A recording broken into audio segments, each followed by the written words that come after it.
Okay, so here we have an example of a problem. It says to regulate temperature in a green building, airflow vents near the roof open and close throughout the day. The figure here, so the graph, they're giving us a graph. They're not going to give us an equation. The figure shows the area of open vents, V in square feet, throughout the day in hours after midnight T.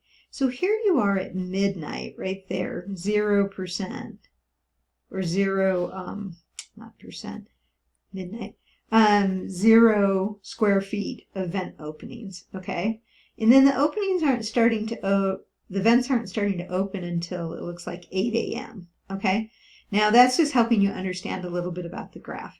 And then the area increases up to, I don't know, looks like about 10 a.m., and then it stays constant. Then it starts to close off, a little after, what would that be, 4 p.m., and then they're going to close, and then during the night they're going to be closed. Okay, so that's the graph and what it's talking about there. These numbers over here represent how many square feet of area is open from the vents. Okay, so that's just an explanation of the graph.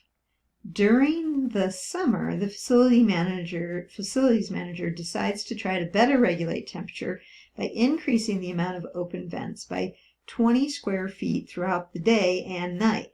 So what they're saying is, here's our regular function, V of t, and now this new function, I don't have a name for it, we'll call it S of t, is going to be the regular function, but every output is going to have 20 more square feet. Okay, so that's how it would look. And now we're going to graph this. I'm going to graph it in orange so you can see the difference.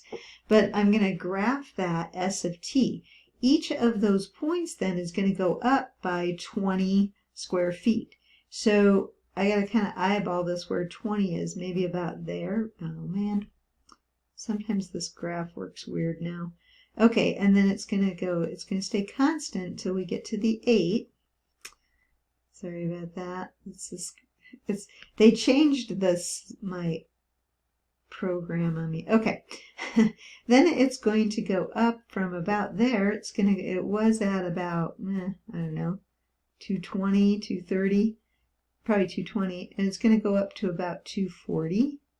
And then that point is going up to about 240. Now notice that I'm just looking at the end points of these line segments. I mean, this graph is made up of these distinct line segments. We had constant ones, increasing ones, decreasing ones. Okay. Then this is going to be right there about. Did it again. If I touch it just right, it'll work. And then right there. Okay, how do you draw that graph then? You're going to draw a line. You're copying the shape of the original graph. The shape is staying the same. A ruler would help. It's not a very good picture, but a ruler would help. But the shape stays the same. It's just that all the outputs are going up 20 units. Okay, 20 square feet. All right, so that's an example of what we call a vertical shift.